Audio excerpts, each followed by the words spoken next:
Mozart articulation is in the classical style, and Mozart has two-note phrases.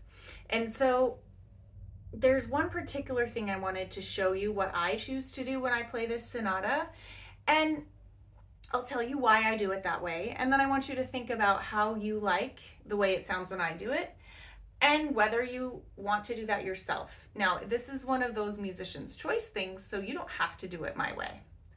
But I want you to do it deliberately in a way that you feel like sounds the best. So I want you to think about your articulation. In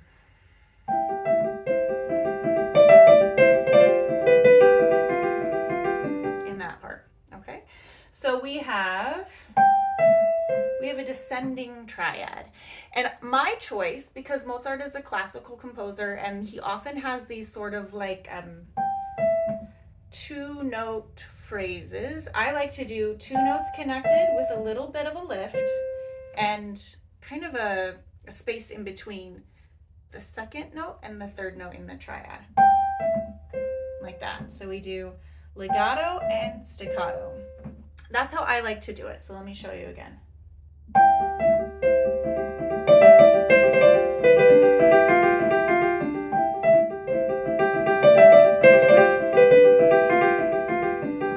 That's what I like. Do you like that? You can do it that way if you like that.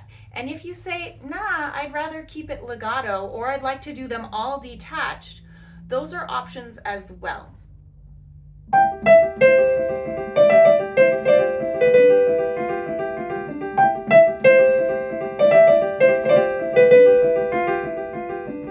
Okay, so you could do it all staccato, or what you're doing now is all legato.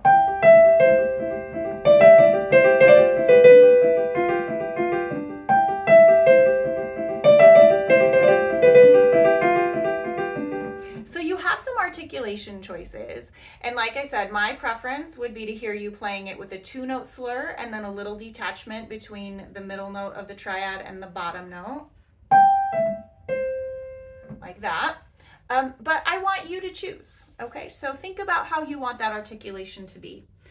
And then the articulation generally for this piece and for classical music overall when you're playing Mozart or Haydn is you want to be like kind of like light and fluffy and sparkly. So what does that mean? That means we're going to put less arm weight into our accompaniment, less arm weight into our scales. So I want you to think about letting your fingers float a little more on top of the keyboard as you're playing your scales and not being stuck so deeply in. So your wrists are going to raise a little bit higher and your fingers are going to kind of have this jellyfish feeling that they're like from the top of your wrists, just sort of like floating on top of the keys. And that will make it sound a little more sparkly, a little bit more like the classical style. And you can apply that to your scale passages and to your arpeggio passages as well. So when you're doing that, can be heavy, heavy, heavy and low in the keys. Kind of legato and smooth and connected. I mean, that's not like terrible piano playing, but if you want to make it sound more classical, lift your wrist, feel like that jellyfish sort of light feeling. It's more floaty and a little more detached and really, really lightweight. Like there's no in the keys feeling. You want to be up on top and like floating over the keys. Okay, so that's something to think about, is thinking about making your articulation more sparkly by lightening up the arm weight and floating on top of the keys more.